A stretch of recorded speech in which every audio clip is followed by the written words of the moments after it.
Hello बच्चों, आज हम पढ़ेंगे बहुत इम्पॉर्टेंट टॉपिक है जो हमने बोर मॉडल पढ़ चुके हैं। जो बच्चे नए हैं वो बच्चे मेरी पिछली वीडियोस देख लें तो उन्हें न्यूमेरिकल करने में कोई भी दिक्कत नहीं आएगी। और आज हम करने जा रहे हैं important numericals on Bohr model. ठीक है, बोर मॉडल में जो जो चीज़ें हमने पढ़ी है, प्लैंक्स कांस्टेंट हो गया, एनर्जी हो गई, रेडियस हो गया, आपकी वेवलेंथ हो गई, फ्रीक्वेंसी हो गई, और हमने ऑर्बिट्स के बारे में पढ़ा, n=1 n2 n3, ये सारी चीज़ें पढ़ी है। तो अब हम इन्हीं के बेस पे कुछ न्यूमेरिकल्स कर रहे हैं जो कि आपके एचपी बोर्ड में भी आते हैं, सीबीएसई में भी आते हैं। आपके कम्पिटिटिव नीट का एग्ज़ाम हो, चाहे कोई भी कॉम्पिटिटिव एग्ज़ाम हो, टीजीटी की आप तैयारी कर रहे हो, तो उन सब में ये क्वेश्चंस आते हैं। तो पहले अगर आप बोर मॉडल के कंसेप्ट को अगर आप आसानी से समझ लोगे, मेरी पिछली जो वीडियोज़ हैं उनको देखिए, उसमें आपको बोर मॉडल का पूरा कंसेप्ट दिया है। उसको पूरी वीडियो देखिए, पूरे अच्छे से समझिए। उसके बाद जो है अगर आप न्यूमेरिकल्स करोगे तो आपको यूँ चुटकियों में ये न्यूमेरिकल्स समझ आ जाएंगे। ठीक है, तो let's start with the numericals. तो सबसे पहला क्वेश्चन हम लेते हैं रेडियस ऑफ ऑर्बिट से। तो क्वेश्चन है, calculate the radius of third orbit of the hydrogen atom. अब देखो कितना अच्छा क्वेश्चन है कि हाइड्रोजन एटम के थर्ड ऑर्बिट का रेडियस निकालो। तो लेट्स स्टार्ट। तो सबसे पहले तो हमें ये पता होना चाहिए हमें रेडियस निकालना है। ठीक है, तो रेडियस के लिए हमें पता है Rn=n² और a0। ठीक है, n आपको पता है, n is the number of orbit. तो हम कौन सा ऑर्बिट ले रहे हैं? हम ले रहे हैं R3। तो n जो है आपके पास 3 हो चुका है, और a0 की हमारे पास वैल्यू है क्योंकि फर्स्ट जो ऑर्बिट है उसकी हम हाइड्रोजन के फर्स्ट ऑर्बिट की लेते हैं। तो a0 जो है आपके पास आता है 52.9 pm। बस, अब कुछ नहीं है। अब आपको इस फॉर्मूले में ये वैल्यूज़ जो है वो पुट करनी है। तो हमारे पास आ गया R3=n² मतलब 3 का स्क्वायर इंटू 52.9 इक्वल टू 3 3 ज़ा 9 into 52.9 equal to 476.1 pm। That's it। ये आपका हो चुका है। ये देखिए दूसरा क्वेश्चन है, बहुत अच्छा क्वेश्चन है। Find the ratio of the radii of the second and first Bohr orbits of hydrogen. ठीक है, तो अब आपको रेशियो निकालनी है सेकेंड और फर्स्ट ऑर्बिट के बीच में। तो वही है, आपको यहाँ पर भी आपको रेडियस वाला फॉर्मूला जो है वो आपको याद रखना है। फॉर्मूला देखो, रेडियस का फॉर्मूला हो गया Rn=n² a0। ओके, तो अब हमें क्या निकालना है? पहले तो सेकंड वाले रेडियाई का रेडियस निकालना है, सेकंड ऑर्बिट के। ठीक है, सेकंड ऑर्बिट का रेडियस निकालना है। तो ये आ गया आपके पास रेडियाई ऑफ सेकेंड ऑर्बिट। ठीक है, तो इसमें क्या फ़र्क है? सिर्फ आपके पास n की जगह 2 लगेगा। तो ये R2=2² a0। ओके, तो दैट इज 4a0। अब यहाँ तक इसे रहने देंगे। ठीक है, अब दूसरा बोला है आपको फर्स्ट, तो radii of first orbit. Okay, तो यहाँ पे हम n की जगह हम लिखेंगे फर्स्ट और R1 लिख देंगे। ठीक है, और 1 का स्क्वायर a0। तो ये R1 हो गया आपके पास, 1 भी लिख सकते हो और a0 आप ऐसे भी लिख सकते हो। ठीक है, तो अब जो क्वेश्चन है वो बोल रहा है रेशो निकालनी है आपको। तो रेशो ऑफ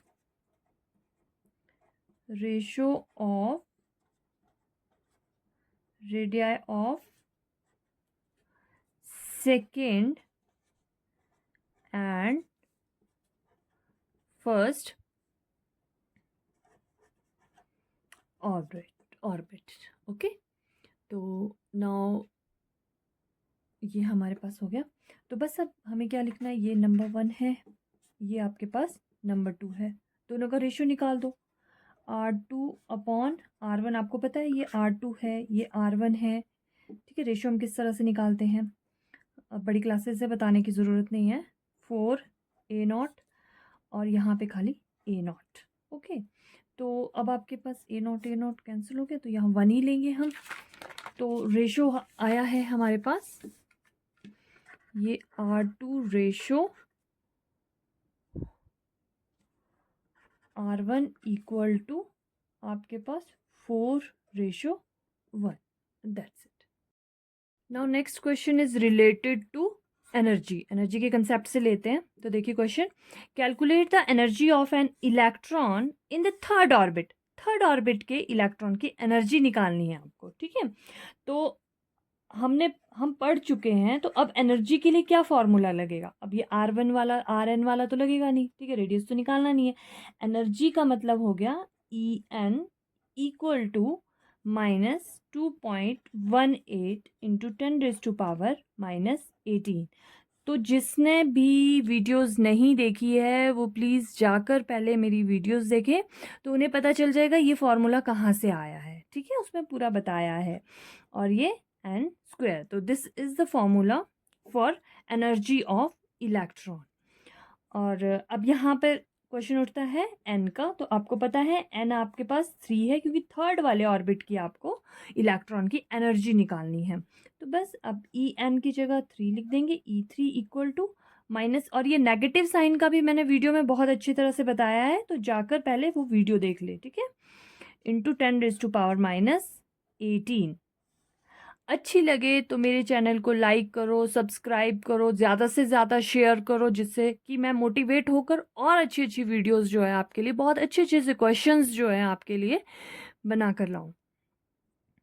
अपॉन, तो ये आ गया आपके पास 3 स्क्वायर, ओके, -2.18 इंटू 10⁻⁻18 अपॉन 9।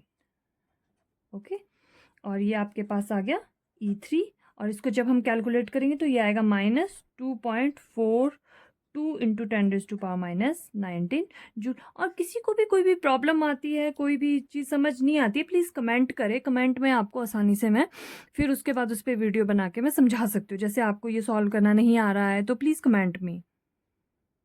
अब जैसे मैंने En मतलब थर्ड ऑर्बिट की एनर्जी निकाली है, वैसे ही आप like this you can solve the energy of first orbit, second orbit, third, fourth, इस तरह से आप जो है हर ऑर्बिट की एनर्जी जो है इलेक्ट्रॉन की निकाल सकते हो। तो ये एक क्वेश्चन हो गया है, बाकी आप अपने आप इसको कर सकते हो। ये नेक्स्ट क्वेश्चन है जो बार बार एग्जाम में पूछा जाता है। देखो ये फ्रीक्वेंसी से रिलेटेड क्वेश्चन है। An electron in hydrogen atom jumps from N3 to N2। तो अगर आप मेरी वीडियोस देख चुके हैं, बोर मॉडल को पढ़ चुके हैं, तो आपको पता होगा कि जब इलेक्ट्रॉन जो है N3 से N2 के लिए वापस आ रहा है तो वो रेडिएशन को एमिट करता है। अब वो जो रेडिएशन होती है उनकी फ्रीक्वेंसी, वेवलेंथ एक जैसी नहीं होती है। ठीक है, अलग अलग एटम के लिए अलग अलग होती है, अलग अलग लेवल के लिए अलग अलग होती है। ठीक है, तो यहाँ पे पूछा गया है N3 से जब वापस वो N2 के लिए आ रहा है तो उस टाइम उसकी जो फ्रीक्वेंसी है वो आप कैलकुलेट करो। तो यहाँ पर जो डिफरेंस है, देखो सबसे पहले तो फ्रीक्वेंसी निकालनी है। तो फ्रीक्वेंसी हमारे पास आती है delta E equal to Planck's constant से h न्यू। ठीक है, अब यहाँ ये फ्रीक्वेंसी है तो हमें ये निकालना है, लेकिन उससे पहले h जो है उसकी हमारे को वैल्यू पता है। h is equal to 6.626 into 10⁻⁻,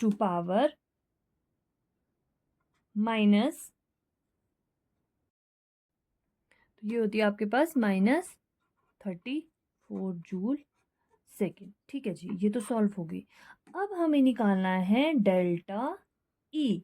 delta E हमारे पास होता है, अब कहाँ से कहाँ के लिए जंप कर रहा है, कहते एनर्जी डिफरेंस किस किस का निकालना है। डेल्टा ई होता है एनर्जी डिफरेंस किस किस का है, एक तो orbit number 3 to orbit number 2, E3 और E2 का एनर्जी डिफरेंस आपको निकालना है। तो पहले सबसे पहले तो हमें निकालना पड़ेगा, जैसे हमने निकाला energy of electron in orbit third, तीसरे ऑर्बिट में निकाला है। तो ये आ जाएगा आपके पास E3 equal to minus 2.18 into 10⁻⁻⁻18। अभी ये नहीं देखना है, अभी हमको सिर्फ E3 निकालना है। ओके, अपॉन ये n² होता है, n² का मतलब है थर्ड ऑर्बिट की निकाल रहे हैं तो 3 का स्क्वायर। ओके, इक्वल टू, तो जो ये हमारे पास वैल्यू आई है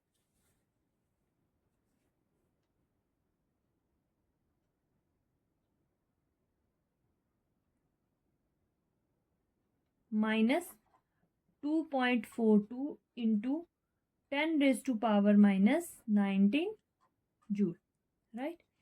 अब चलते हैं, वैसे ही हम E2 के लिए निकालेंगे, -2.18 इंटू 10⁻⁻18। अब यहाँ पे क्या लिखूं? 2, यस, 2 स्क्वायर मतलब 4। तो इसकी जो वैल्यू आपके पास आ रही है,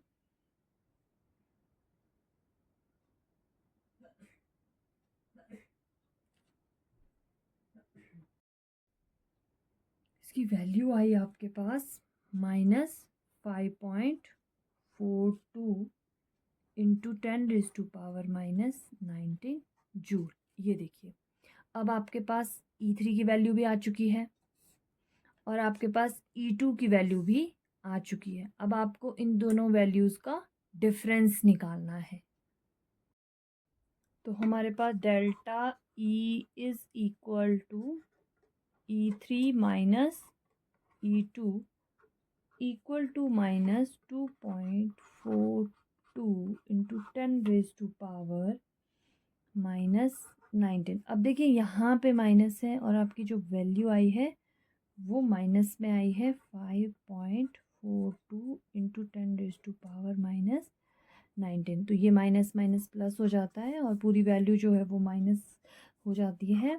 तो 3.42 इंटू 10⁻⁻19 जूल। लीजिए, अब आपके पास डेल्टा E एच न्यू सब कुछ आ गया। हमें क्या निकालना है? Frequency is equal to delta E upon h, Planck's constant जिसको बोलते हैं। ये आया आपके पास 3.42 इंटू 10⁻⁻19 जूल अपॉन 6.626 इंटू 10⁻⁻34। और ये हमारे पास आ गई, फ्रीक्वेंसी आ गई आपके पास 4.5 इंटू 10⁻⁻14 हर्ट्स। फ्रीक्वेंसी को हम हर्ट्स में डिनोट करते हैं, इसलिए ये फ्रीक्वेंसी आपके पास आ गई।